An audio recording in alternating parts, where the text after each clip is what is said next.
们曾经夸这台发动机呢是世界一线水准，这一次呢，我们打算把这辆车开一段时间体验一下。这是一辆第2代的长安 CS55 Plus， 那提回来我们也长测了一段时间了。你看这儿，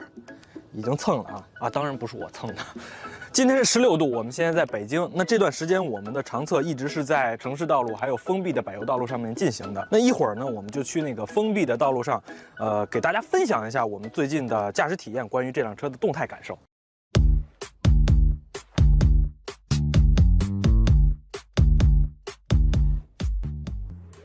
长安 CS5 Plus 的动力系统多少是有点越级了啊！如果你拿一台日产的逍客来对比呢，那个2.0自吸的也就是111千瓦。如果你比较一台大众的途岳的话，1.4T 的发动机，那个是110千瓦，250牛米，但是它呢138千瓦，和马力的话187马力了。无论上一代的多点电喷 1.5T 发动机的动力性能受到了多少人的这个质疑和吐槽啊，至少我们看现在这一台的蓝鲸新一代 NE 1.5T 高压直喷发动机的账面数据，提升程度还是挺大的。不光是马力提升了32匹，峰值扭矩也提升了75牛米，而且扭矩平台也提前到了1分钟1500转，进一步弱化了涡轮迟滞。我们来试一试这个实际的表现怎么样？来踩一脚。确实，你看这个提速的过程更加果断了，而且效率也非常的高。这也脱离不开蓝鲸的这个7档湿双离合，而且相比老款车型 6AT 啊，这个7档湿双离合变速箱在堵车或者说这个低速行驶的时候，没有夸张的这个顿挫和闯动，传动比的这个范围会更加宽，能让发动机呢保持在一个比较低的转速范围，去节省你的燃油消耗。而且还有一个Eco的经济模式，还有怠速启停。一会儿我们视频结尾的时候，我们会公布一个实际的综合油耗的数值啊，我赌一下啊，打赌7个油。又到了大家最喜欢的零百测试环节了，这也是我非常愿意玩的环节啊，踩住油门怼到底就完了。期待这个成绩，我带了一套 PGR。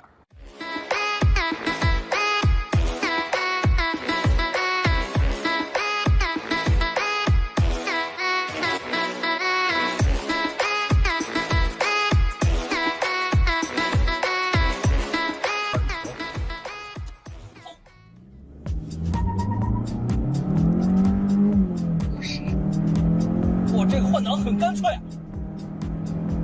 结束。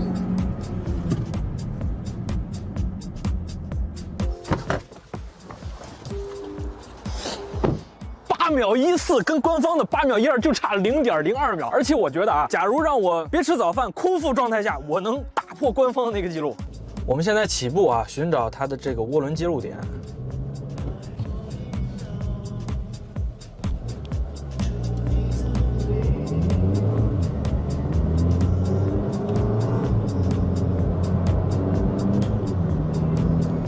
差不多你到了将近2000转的时候呢，涡轮就会介入了。其实如果你不仔细分辨的话，你不会感觉到那是换挡了，还是说涡轮介入了。这个动力是给你处理的非常的线性，非常的丝滑的。所以这种感受的来源呢，就要源于它这个单涡轮双涡管技术了。宝马管它叫 Double Vanos。它是宝马驾驶感受优秀、操控成绩优秀的一个很重要的一个技术来源，而且比起我那台老宝马呢，我甚至觉得这辆车的涡轮迟滞处理的甚至要比宝马更加好一些。中冷器是水冷的，而且进气管子的长度也不是很长，短进气管是可以大大的降低涡轮迟滞的。机舱还有一个很贴心的东西啊，热管理系统，就是现在的发动机啊有一个快速暖机的系统，方便你在冬天的时候快速暖机，尽快让发动机进行到热机状态。这是一台7速湿式双离合的变速箱，我们能想到标杆的竞品也就是大众的双离合了。现在是30的速度，我们给它一个1/3的油门开度。你要说顿挫呢，也不是没有，但是它处理得很好。这时候啊，发动机和变速箱这种协同是最纠结的。这个状态下呢，油门很容易说跟不上右脚的节奏。这个测试呢，考验的是堵车跟车的时候，尤其是有人插队的时候，你的动力能不能很快的衔接上。其实我们能感觉到它还是有一定的顿挫在的，这是双离合的机械问题导致的原因啊。在这个时间呢，摩擦片释放出来跟变速箱的这个从动机构接触产生的这个相对运动过大的时候就会有顿挫，只要接触就会有顿挫，因为它是硬连接嘛，它是那种很干脆的把这个顿挫给你一下带过的那种感觉。跟 CVT 比较呢 ，CVT 肯定就不会有这种状况了，但是 CVT 也有一个对付不了的工况，比如说就是我们先把它踩到60，然后再紧刹到20，然后再踩，你看，这个时候就要展现双离合的优势了。急加速或者急减速，然后再加速的这种顿挫啊，这种顿挫一般是比较严重的，因为急加速的时候从原本的升档的状态，然后临时转换到降档状态，所以这时候电脑啊需要有一个判断的逻辑，而这个逻辑呢，它是通过驾驶员的脚法，然后传递给电脑的信号来进行判断的啊。他本来以为你急加速只要升档就可以了，但是第二个离合器在升档路上走到一半，然后才发现降档才能完成驾驶员的这个意图。如果时间不够呢，它就不能很快的完成一个顺畅的离合，然后摩擦、传中，然后还有传输动力的一个过程，就会出现顿挫了。但是这些问题呢，在这台变速箱上是没有的，它处理得非常好。无论是它的机械结构还是它的电脑，我觉得都非常的聪明，能够跟得上你的想法，甚至比一些 AT 变速箱啊，在这种反应的速度上要好的很多。所以总体来说，长安青山这台双离合变速箱还是比较顺的啊。一方面是自主研发。双离合变速箱的 TCU 呢是自己的，就有比较大的调整空间。比方说，如果你的变速箱是采购人家的，标定的工作都是对方的工程师来完成的，工况覆盖呢就不能那么齐全了。比方说，1、2、3档是双离合变速箱最纠结的时候，双离合变速箱它没法承受起步阶段太大的扭矩，这个时候呢，双离合变速箱会要求发动机限制转速，降低扭矩。这个通讯协议啊，往往需要复杂的时机去调整。如果你是采购别人变速箱，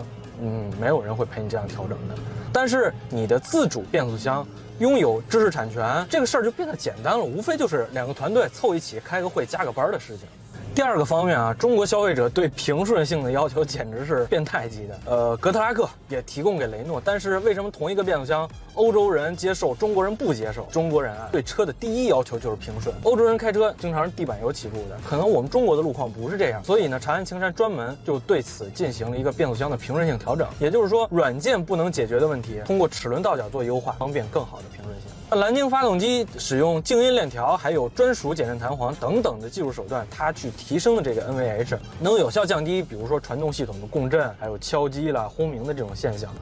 怠速的噪声非常低微，而且加速的时候也能有一个比较动感的声浪。说归说啊，我给大家来点实际的。你看，从现在的驾驶体验来看呢，发动机的噪声是得到了控制。假如我不拉到很高的高转，我基本上甚至是听不到发动机的声音的。高转速的那个声音的质感也是非常好的。那风噪和路噪现在的这个状态下，轮胎还有这个隔音材料的运用呢，我觉得都是能让我有一个非常舒适而且感觉上非常高级的一个乘坐体验的。